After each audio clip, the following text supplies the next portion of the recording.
ಅಕ್ಕ ಅಕ್ಕ ಎಷ್ಟು ದಿನ ಆಯ್ತಕ್ಕ ನೀನ್ ನೋಡಿ ಚೆನ್ನಾಗಿದ್ಯಾ ಅಕ್ಕ. Hello students, welcome to physics pep talk. So ಇವತ್ತು ನಾನು ಕೆಮಿಕಲ್ ಕೈನೆಟಿಕ್ಸ್ ಅಲ್ಲಿ ನ್ಯೂಮೆರಿಕಲ್ ಪ್ರಾಬ್ಲಮ್ಸ್ ನಾನು ಸಾಲ್ವ್ ಮಾಡಿಸ್ತಾ ಇದ್ದೀನಿ, ರೈಟ್? ಇದು ಆಕ್ಚುಲಿ ಚೆನ್ನಾಗಿರೋದು. ಸೊ ಸುಮಾರು ಜನ ಸ್ಟೂಡೆಂಟ್ಸ್ಗೆ ಪ್ರಾಬ್ಲಮ್ ಸಾಲ್ವ್ ಮಾಡೋದೇ ದೊಡ್ಡ ಕಷ್ಟ ಆಗೋಗಿದೆ, ಹೌದಲ್ವಾ? ಪ್ರಾಬ್ಲಮ್ ಸಾಲ್ವ್ ಮಾಡೋದೇ ದೊಡ್ಡ ಪ್ರಾಬ್ಲಮ್ ಆಗೋಗಿದೆ. ಸೊ ಹಾಗಾಗಿ ಇವತ್ತು ಇಂಪಾರ್ಟೆಂಟ್ ಕೆಮಿಕಲ್ ಕೈನೆಟಿಕ್ಸ್ ಅಲ್ಲಿ ಇಂಪಾರ್ಟೆಂಟ್ ನ್ಯೂಮರಿಕಲ್ಸ್ ಬಗ್ಗೆ ಇವತ್ತು ನಾನು ವಿಡಿಯೋ ಮಾಡ್ತಾ ಇದ್ದೀನಿ. ಸೊ ಟೈಮ್ ವೇಸ್ಟ್ ಮಾಡೋದೇ ಸ್ಟಾರ್ಟ್ ಮಾಡೋಣ. ಸೊ ಫಸ್ಟ್ ಒನ್ ನೋಡೋಣ. The first one, the first order reaction has a rate constant 1.15 into 10 to the power of minus 3 second inverse. How long will 5 gram of this reactant take to reduce it to 3 gram? Okay na? So ಈ question ನ ನೀಟಾಗಿ observe ಮಾಡಿ. So ನಿಮ್ಗೆ first order reaction ಮೇಲೆ usually ಈ ಫಾರ್ಮುಲಾದ ಮೇಲೆ first order reaction ಫಾರ್ಮುಲಾದ ಮೇಲೆ question ಇದ್ದೇ ಇರುತ್ತೆ, ಓಕೆನಾ? ಸೊ ಇದ್ರ ಜೊತೆ ಆಕ್ಟಿವೇಶನ್ ಎನರ್ಜಿ ಮೇಲೂ ನಿಮ್ಗೆ ಪ್ರಾಬ್ಲಮ್ಸ್ ಇರುತ್ತೆ. ಸೊ ಇಂಪಾರ್ಟೆಂಟ್ ಪ್ರಾಬ್ಲಮ್ಸ್ ಯಾವ್ದೆಲ್ಲ ಅನ್ನೋದನ್ನ ನಾನು ಇವತ್ತು ಒಂದು 2 ಪ್ರಾಬ್ಲಮ್ ನ ನಿಮ್ಗೆ ಸಾಲ್ವ್ ಮಾಡ್ಕೊಡ್ತಾ ಇದ್ದೀನಿ, right? The first one is first order reaction ಮೇಲೆ, ಓಕೆನಾ? ಸೊ ಇನ್ನೊಂದ್ಸತಿ ಕ್ವಶನ್ ಓದ್ತಾ ಇದ್ದೀನಿ. The first order reaction has a rate constant 1.15 into 10 to the power of minus 3 second inverse. So rate constant ಅಂತಂದ್ರೆ ಏನು? ಕೆ, ಹೌದಲ್ವಾ? How long will 5 gram of reactant takes to reduce to 3 grams ಅಂತ ಹೇಳ್ತಾ ಇದ್ದಾರೆ. ಅಂತ ಅಂದ್ರೆ initially so ಅದೇನಾಗಿರುತ್ತೆ, initially so that is R0, initially 5 gram ಇತ್ತು. So then it is reduced to the 3 grams ಅಂತ ಹೇಳ್ತಾ ಇದ್ದಾರೆ. ಅಂಡ್ ಫೈನಲ್ ಸ್ಟೇಟ್ ನಿಮ್ಗೆ ಏನಿದೆ, 3 gram ಇದೆ, ಹೌದಲ್ವಾ? ಸೊ ಇದನ್ನ ಸಾಲ್ವ್ ಮಾಡೋಣ ಈಗ. ಸೊ ಗಿವನ್ ಅಂತ ಬರ್ಕೊಳ್ತೀನಿ ಈಗ ನೋಡಿ. ಸೊ ಗಿವನ್ ಕ್ವಶನ್ ಓದ್ಬೇಕಾದ್ರೆ ನಮ್ಗೆ ಗೊತ್ತಾಗ್ಬಿಡ್ಬೇಕು ಸೊ ಏನು ಗಿವನ್ ಕೊಟ್ಟಿದ್ದಾರೆ ಅನ್ನೋದು. ಸೊ ಅಲ್ಲೇ ನಾನು ಇಂಡಿಕೇಟ್ ಮಾಡಿದ್ದೀನಿ, ಮತ್ತೊಮ್ಮೆ ಬರಿತಾ ಇದ್ದೀನಿ. So K is equal to 1.15 into 10 to the power of minus 3 second inverse, ಓಕೆನಾ? ಇನ್ನೇನ್ ಕೊಟ್ಟಿದ್ದಾರೆ, that is R0. So R0 is equal to 5 gram ಕೊಟ್ಟಿದ್ದಾರೆ. ಇನ್ನೊಂದು molar concentration of R, that is 3 gram, ಓಕೆನಾ? ಸೊ ಕ್ವಶನ್ ಓದಿದಾಗ ನಮ್ಗೆ ಅರ್ಥ ಆಗಿರೋದನ್ನ ನಾವಿಲ್ಲಿ ಗಿವನ್ ಅಲ್ಲಿ ಬರ್ಕೊಂಡಿದ್ವಿ. ಸೊ ಫಾರ್ಮುಲಾ ಬರ್ಕೊಳ್ಳೋಣ ನೆಕ್ಸ್ಟ್. ಸೊ ಫಾರ್ಮುಲಾ ಬರೆಯೋದಕ್ಕೆ ನಿಮ್ಗೆ 1 ಮಾರ್ಕ್ಸ್ ಇರುತ್ತೆ. ಸೊ ಫಾರ್ಮುಲಾ ಏನ್ ಬರ್ಕೊಂಡಿರ್ತೀರ ಸೊ ಅದಕ್ಕೆ 1 ಮಾರ್ಕ್ಸ್ ಇರುತ್ತೆ, ಓಕೆ? So right. ಸೊ ನೋಡಿ, ಇಲ್ಲಿ ನಾವು ಕಂಡುಹಿಡಿಬೇಕಾಗಿರೋದು first order reaction as the rate constant. ನಾವು ಕಂಡುಹಿಡಿಬೇಕಾಗಿರೋದೇನು, ಹೌ ಲಾಂಗ್ ಅಂತ ಕೇಳ್ತಾ ಇದ್ದಾರೆ. How long well 5 gram of reactant is reduced to 3 gram. How long ಅಂದ ತಕ್ಷಣ ಏನಾಗಿರ್ಬೇಕು, ನಾವು ಟಿ ಫೈಂಡ್ ಔಟ್ ಮಾಡ್ಬೇಕು. ಸೊ ಅದನ್ನು ಬರ್ದಿಟ್ಕೊಳ್ಳೋಣ, ಓಕೆನಾ? ಸೊ ಈಗ formula, so T is equal to 2.303 divided by K, ಓಕೆನಾ? Divided by K. So log molar concentration of R0 divided by R, ಹೌದಾ? ಇದೆ ಅಲ್ವಾ ಫಾರ್ಮುಲಾ? ನಾನು ಟಿ ಫೈಂಡ್ ಔಟ್ ಮಾಡ್ಬೇಕು, ಅದಕ್ಕೋಸ್ಕರ ಟಿ ತಗೊಂಡಿದ್ದೀನಿ. ಸೊ ಕೆ ನ ಈ ಕಡೆ ತಗೊಂಡಿದ್ದೀನಿ, ರೈಟ್? ಸೊ ಫಾರ್ಮುಲಾಗೆ 1 ಮಾರ್ಕ್ಸ್ ಸಿಗುತ್ತೆ ನಿಮಗೆ, ಫಾರ್ಮುಲಾ ಬರೆದಿದ್ರೆ, ಓಕೆ? ಸೊ ಅದಾದ್ಮೇಲೆ ನೆಕ್ಸ್ಟ್ ಮಾರ್ಕ್ಸ್ ಯಾವ್ದಕ್ಕೆ ಅಂದ್ರೆ ಕರೆಕ್ಟ್ ಸಬ್ಸ್ಟಿಟ್ಯೂಷನ್ಗೆ. ಸೊ ಇವಾಗ ಕರೆಕ್ಟ್ ಸಬ್ಸ್ಟಿಟ್ಯೂಷನ್ ಮಾಡೋಣ. So T is equal to 2.303. So K ಅಂದ್ರೆ ಏನ್ ವ್ಯಾಲ್ಯೂ ಇದೆ, 1.15 into 10 to the power of minus 3 ಇದೆ, ಓಕೆನಾ? ಲಾಗ್ ಸೊ R0 ವ್ಯಾಲ್ಯೂ ಏನಿದೆ 5 gram divided by molar concentration of R divided by 3.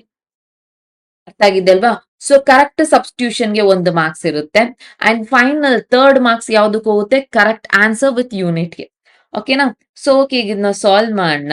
2.303 divide by 1.15 into 10 to the power of minus 3 ಮಾಡಿದ್ರೆ ನಮಗೆ answer so 2 ಬರುತ್ತೆ. So 2.00 into 10 to the power of 3. So 10 to the power of minus 3 ನಾನು ಏನ್ ಮಾಡ್ತಾ ಇದ್ದೀನಿ, so numerator ತಗೋತಾ ಇದ್ದೀನಿ. So +3 ಆಗುತ್ತೆ, ಓಕೆನಾ? So next log 5/3. So log 5/3 ಮಾಡಿದಾಗ ಲಾಗ್ 1.667 ನಿಮಗೆ ಆನ್ಸರ್ ಬರುತ್ತೆ. ಸೊ ಇಲ್ಲಿ ತನಕ ಅರ್ಥ ಆಗಿದೆ ಅಲ್ವಾ? ಈಗ ನೋಡಿ, ಲಾಗ್ ತೆಗೆಯೋದು ತುಂಬಾ ಇಂಪಾರ್ಟೆಂಟ್ ಆಗಿರುತ್ತೆ, ಓಕೆ? ಸೊ ಲಾಗ್ ಹೇಗ್ ಫೈಂಡ್ ಔಟ್ ಮಾಡೋದು, ಲಾಗ್ 1.667. ಸೊ ನಾನು ಈಗಾಗ್ಲೇ ಪ್ರೀವಿಯಸ್ ವಿಡಿಯೋಸ್ ಅಲ್ಲಿ ನಾನು ಹೇಳ್ಕೊಟ್ಟಿದ್ದೀನಿ, ಓಕೆ? ಸೊ ಇನ್ನೊಮ್ಮೆ ಹೇಳ್ತಾ ಇದ್ದೀನಿ, ಈಗ ಲಾಗ್ ಬುಕ್ ತೆಗೆದಿಟ್ಕೊಳ್ಳಿ. ಸೊ ನೋಡಿ ಎಷ್ಟು ಸಿಂಪಲ್ ಆಗಿ ಹೇಳ್ಕೊಡ್ತೀನಿ ಅನ್ನೋದು. So log, so first 2 numbers point ಆದ್ರೂ ಇರ್ಲಿ, ಏನಿಲ್ಲ, ತೊಂದರೆ ಇಲ್ಲ. ಸೊ ಫಸ್ಟ್ 2 ನಂಬರ್ಸ್ ನ ನೀವು ತಗೋಬೇಕಾಗತ್ತೆ. ಫಸ್ಟ್ 2 ನಂಬರ್ದು ರೋ, ಸೊ ನೆಕ್ಸ್ಟ್ ನಂಬರ್ದು ಕಾಲಮ್, ಸೊ ನೆಕ್ಸ್ಟ್ ನಂಬರ್ದು ಮೀನ್ ಡಿಫ್ರೆನ್ಸ್ ನ ನೀವು ಚೆಕ್ ಮಾಡ್ಕೋಬೇಕು. ಅರ್ಥ ಆಗ್ತಿದ್ಯಾ ಅಲ್ವಾ? ಸೊ ಲಾಗ್ ನೋಡ್ಬೇಕಾದ್ರೆ ಸೊ ನೋಡ್ಕೊಳ್ಳಿ. ಸೊ ಸಿಕ್ಸ್ಟೀನ್ತ್ ರೋ ನೋಡ್ತೀರಾ. ಓಕೆ, ಸಿಕ್ಸ್ತ್ ಕಾಲಮ್ ನೋಡ್ತೀರಾ. Mean difference, so mean difference seventh column ಅಲ್ಲಿ ನೀವು ಮೀನ್ ಡಿಫ್ರೆನ್ಸ್ ಚೆಕ್ ಮಾಡ್ತೀರಾ. ಆಗ ಬರೋ ವ್ಯಾಲ್ಯೂ ನಿಮ್ಗೆ ಏನಾಗಿರುತ್ತೆ ಅಂದ್ರೆ 2201 ಬರುತ್ತೆ. 2201 ಬರುತ್ತೆ. ಓಕೆನಾ. ಸೊ ಯಾವುದು 16th ರೋ ಸಿಕ್ಸ್ತ್ ಕಾಲಮ್ ನೋಡಿದಾಗ 2201 ಬಂತು. So mean difference seventh row ಅಲ್ಲಿ, ಸೊ ಸೆವೆಂತ್ ಕಾಲಮ್ ಅಲ್ಲಿ ನೀವು ಮೀನ್ ಡಿಫ್ರೆನ್ಸ್ ಚೆಕ್ ಮಾಡ್ತು ಅಂತಂದ್ರೆ ಅದೇ ರೋ ಅಲ್ಲಿ. ಓಕೆನಾ. ಸೊ ಯಾವುದು 16th ರೋ ಅದೇ ರೋ ಅಲ್ಲಿ ಹೋಗಿ ಸೆವೆಂತ್ ಮೀನ್ ಡಿಫ್ರೆನ್ಸ್ ಕಾಲಮ್ ಅಲ್ಲಿ ಚೆಕ್ ಮಾಡ್ತು ಅಂದ್ರೆ ನಿಮ್ಗೆ 18 ಸಿಗುತ್ತೆ. ಸೊ 18 ನ ಆಡ್ ಮಾಡಿ ಆಗ ನಿಮಗೆ ವ್ಯಾಲ್ಯೂ 2219 ಬರುತ್ತೆ. ಓಕೆನಾ. ಇಷ್ಟು ಆನ್ಸರ್ ಬಂದಿರುತ್ತೆ. ಇದಕ್ಕೆ ಏನ್ ಮಾಡ್ಬೇಕು ನೀವು 0 ಪಾಯಿಂಟ್ ಅಂತ ನೀವೇ ಜಾಯಿನ್ ಮಾಡಬೇಕು. This will be the log answer. ಅರ್ಥ ಆಗಿದಲ್ವಾ ಹೇಗ್ ಮಾಡೋದು? 16th row sixth column 7 mean difference ನೋಡಿದಾಗ ನಿಮಗೆ ವ್ಯಾಲ್ಯೂ 2219 ಬರುತ್ತೆ. ಇದಕ್ಕೆ 0 ಪಾಯಿಂಟ್ ಅಂತ ಜಾಯಿನ್ ಮಾಡ್ತೀರಾ. This will be the log value of 1.667.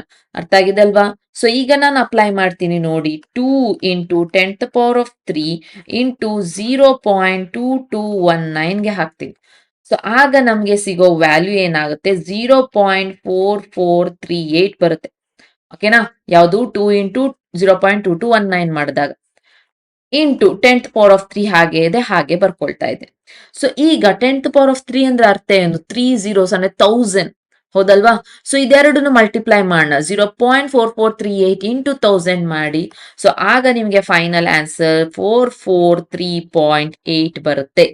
So 443.8 ನಿಮ್ಮ final answer. So T, so unit ಬಂದು ಸೆಕೆಂಡ್. ಆಗ್ತಿದ್ದೆ so final answer with correct ಯೂನಿಟ್ಗೆ 1 ಮಾರ್ಕ್ಸ್ ಇರುತ್ತೆ. ಸೊ ಇದಕ್ಕೆ 1 ಮಾರ್ಕ್ಸ್. ಫೈನಲಿ 3 ಮಾರ್ಕ್ಸ್ ಕ್ವಶನ್ ಈ ತರ ನಿಮ್ಗೆ ಡಿಸ್ಟ್ರಿಬ್ಯೂಷನ್ ಆಗಿರುತ್ತೆ. ಅರ್ಥ ಆಗಿದೆ ಅಲ್ವಾ? ರೈಟ್. ಸೊ ಇನ್ನು ನೆಕ್ಸ್ಟ್ ಕ್ವಶನ್ ಹೋಗೋಣ. ಇದು ಫಸ್ಟ್ ಆರ್ಡರ್ ರಿಯಾಕ್ಷನ್ ಆಯ್ತು. ಸೊ ನೆಕ್ಸ್ಟ್ ಕ್ವಶನ್ ಬಂದು ನಿಮಗೆ ಆಕ್ಟಿವೇಶನ್ ಎನರ್ಜಿ ಮೇಲಿರುತ್ತೆ. ಸ್ವಲ್ಪ ಡಿಫ್ರೆಂಟ್ ಆಗಿದೆ ಕ್ವಶನ್. ಸೊ ಅಂತ ಡಿಫ್ರೆಂಟ್ ಕ್ವಶನ್ಸ್ ನಾನು ಇವತ್ತು ಸಾಲ್ವ್ ಮಾಡ್ತಾ ಇದ್ದೀನಿ. ಓಕೆ. ಸೊ ಇದೇ ತರ ನಿಮ್ಗೆ ನಂಬರ್ ಆಫ್ ಕ್ವಶನ್ ಸಾಲ್ವ್ ಮಾಡಬೇಕು. ಸೊ ನಮ್ ಕಾಲೇಜಲ್ಲಿ ನಿಮ್ಗೆ ಕ್ಲಾಸೇ ಮಾಡಿಲ್ಲ, ಇಲ್ಲಾಂದ್ರೆ ನಾನು ಟ್ಯೂಷನ್ಸ್ ಹೋಗ್ತಿಲ್ಲ ನನ್ಗೆ. ಸೊ ಬೇರೆ ಬೇರೆ ಕ್ವಶನ್ ಸಾಲ್ವ್ ಮಾಡಕ್ಕಿದೆ, ಮತ್ತೆ ಥಿಯರಿ ನೋಟ್ಸ್ ಬೇಕು, MCQ and important questions notes ಬೇಕು ಅಂತ ಕೇಳಿದವರು ಸೊ ನೀವೇನ್ ಮಾಡಬಹುದು ಅಂತಂದ್ರೆ physics pep talk app. So physics pep talk app ನ ಡೌನ್ಲೋಡ್ ಮಾಡ್ಕೋತು ಅಂತಂದ್ರೆ ಅಲ್ಲಿ ನಿಮಗೆ ಸೊ ನಮ್ಮ ವಿಡಿಯೋ ಲೆಕ್ಚರಿಂಗ್ ವಿಡಿಯೋಸ್ ನಿಮ್ಗೆ ಅಲ್ಲಿ ಸಿಗುತ್ತೆ. ರೈಟ್. ಸೊ ಅಲ್ಲಿ ನೀವು ಪರ್ಚೇಸ್ ಮಾಡ್ಕೊಂಡು ಸೊ ನೀವು ಓದ್ಕೋಬಹುದು. ಓಕೆನಾ. ಓಕೆ. ಸೊ ನೋಡಿ ಇಲ್ಲಿ the rate constant. So the rate of chemical reaction. So rate of chemical reaction doubles and increase of 10K in absolute temperature from 298 Kelvin ಅಂತ ಹೇಳಿದ್ವಿ. ಕ್ಯಾಲ್ಕುಲೇಟ್ ಆಕ್ಟಿವೇಶನ್ ಎನರ್ಜಿ ಅಂತ ಹೇಳ್ತಿದ್ವಿ. Calculate activation energy. So activation ಎನರ್ಜಿನ ಇಲ್ಲಿ calculate ಮಾಡ್ತಾ ಇರೋದು. ಅರ್ಥ ಆಗ್ತಿದೆ ಅಲ್ವಾ? The rate of chemical reaction doubles and increase of 10K ಅಂತ ಹೇಳ್ತಾ ಇದ್ವಿ. So increase of 10K correct ಆಗಿ ಅಬ್ಸರ್ವ್ ಮಾಡ್ಬೇಕು ಕ್ವಶನ್ ನ. In absolute temperature. Absolute temperature ಅಂದ್ರೆ ಏನು? 0 ಡಿಗ್ರಿ ಸೆಲ್ಸಿಯಸ್ ನ ಆಬ್ಸಲ್ಯೂಟ್ ಟೆಂಪರೇಚರ್ ಅಂತ ಕರಿತೀವಿ. From 298 kelvin. Calculate activation energy. So solve ಮಾಡೋಣ. ಸೊ ಫಸ್ಟ್ ಗಿವನ್ ಬರ್ಕೊಳ್ಳೋಣ. ಸೊ ಗಿವನ್ ಏನಿದೆ? ಸೊ ಒಂದು ಟೆಂಪರೇಚರ್ ಕೊಟ್ಟಿದ್ದಾರೆ, that is T1, that is equal to 298 kelvin. ಹೌದಾ? ಸೊ ಇನ್ನೊಂದು ಟೆಂಪರೇಚರ್ ಕೊಟ್ಟಿದ್ದಾರೆ, ದಟ್ ಈಸ್ T2. ಹೇಳ್ತಾ ಇರೋದು the rate of chemical reaction doubles and increase of 10K. ಏನಾಗ್ತಾ ಇದೆ? Increase of 10K in absolute temperature ಅಂತ ಹೇಳ್ತಾ ಇದ್ದಾರೆ. So 0 degree. ಸೊ ಇದನ್ನ ಕೆಲ್ವಿನ್ ತಗೊಂಡ್ರೆ 298 ಕೆಲ್ವಿನ್ ಆಗುತ್ತೆ. ಸೊ 298 ಕೆಲ್ವಿನ್ ಪ್ಲಸ್ 10K ಅಂತಂದ್ರೆ 10 ಕೆಲ್ವಿನ್ ಅಂತ ಉಂಟು. ಸೊ ಪ್ಲಸ್ 10 ಮಾಡ್ಬೇಕು. ಸೊ ಇದೆಷ್ಟಾಗುತ್ತೆ? ಸೊ 308 ಕೆಲ್ವಿನ್ ಆಗುತ್ತೆ. ಯಾವುದು? T2 value. ಅರ್ಥ ಆಗ್ತಿದ್ಯಾ? ಇದು ಕ್ವಶನ್ ಸ್ವಲ್ಪ ಡಿಫ್ರೆಂಟ್ ಆಗಿದೆ. ಓಕೆನಾ. ಸೊ ಅದಕ್ಕೋಸ್ಕರ ನಿಮ್ಗೆ ಸಾಲ್ವ್ ಮಾಡಿಸ್ತಾ ಇದ್ದೀನಿ. So T1 and T2. Right. So ನಾವಿವಾಗ ಕ್ಯಾಲ್ಕುಲೇಟ್ ಮಾಡ್ಬೇಕಾಗಿರೋದೇನು? ಇ. ಓಕೆ. ಸೊ ನಮ್ಗೆ ಫಾರ್ಮುಲಾ ಗೊತ್ತಿತ್ತು ಅಂತಂದ್ರೆ ನಮಗೆ ಏನ್ ಕಂಡಿಡ್ಕೋಬೇಕು ಅನ್ನೋದು ಗೊತ್ತಾಗುತ್ತೆ. ಸೊ ನೋಡಿ ಇಲ್ಲಿ ನಮ್ಗೆ ಫಾರ್ಮುಲಾದಲ್ಲಿ K2 ಅಂಡ್ K1 ಅನ್ನೋದು ಸಿಗುತ್ತೆ. ಸೊ ಹಾಗಾಗಿ ಇಲ್ಲಿ K1 ಅಂತ ಅಂದ್ರೆ K ಆಗಿರುತ್ತೆ. ಓಕೆನಾ. The rate of chemical reaction doubles. So here the K1 is equal to K. ಹಾಗಾದ್ರೆ K2 ಏನಾಗಿರುತ್ತೆ? So temperature 10 degree, so 10 kelvin increase ಆದಾಗ ನಿಮಗೆ ಏನಾಗ್ತಿದೆ ಕ್ವಶನ್ ಅಲ್ಲಿ ಡಬಲ್ ಆಗ್ತಿದೆ ಅಂತ ಹೇಳಿದ್ದಾರೆ. ಸೊ ಹಾಗಾಗಿ K2 is equal to 2K ಆಗುತ್ತೆ. ಅರ್ಥ ಆಗ್ತಿದ್ಯಾ? ಸೊ ಟೆಂಪರೇಚರ್ T1 ಇದ್ದಾಗ ನಿಮಗೆ K1 ಬಿಕಮ್ಸ್ K. ಅದೇ ನಿಮ್ಗೆ ಟೆಂಪರೇಚರ್ 10 ಕೆಲ್ವಿನ್ ಜಾಸ್ತಿ ಆದಾಗ ಡಬಲ್ ಆಗುತ್ತೆ. The rate of reaction doubles ಅಂತ ಹೇಳಿದರೆ ಆಗ K2 is equal to 2K ಅಂತ ಬರ್ಕೋಬೇಕು. ಓಕೆನಾ, ರೈಟ್. ಈಗ ಫಾರ್ಮುಲಾ ಅಪ್ಲೈ ಮಾಡೋಣ. So log K2 by K1 that is equal to EA divided by 2.303 into R. Okay, so into R T2 minus T1 divided by T1 T2. So ಇದು formula. So ಈ ಫಾರ್ಮುಲಾಗೆ 1 marks ಇದೆ ನಿಮಗೆ, right. So next one log. So K2 ಅಂದ್ರೆ ಏನ್ ಕೊಟ್ಟಿದ್ದೀನಿ, ಏನ್ ತಗೊಂಡಿದೀವಿ, 2K divided by K1 ಅಂದ್ರೆ K, that is equal to EA. So EA ನೇ ನಾವು ಫೈಂಡ್ ಔಟ್ ಮಾಡ್ಬೇಕು, activation energy. Next divided by 2.303 into R ಅಂತ ಅಂದ್ರೆ ಗ್ಯಾಸ್ ಕಾನ್ಸ್ಟೆಂಟ್ 8.314. ಇದನ್ನ ನೆನ್ಪಿಟ್ಕೊಂಡಿರ್ಬೇಕು, 8.314 ಯೂನಿವರ್ಸಲ್ ಗ್ಯಾಸ್ ಕಾನ್ಸ್ಟೆಂಟ್.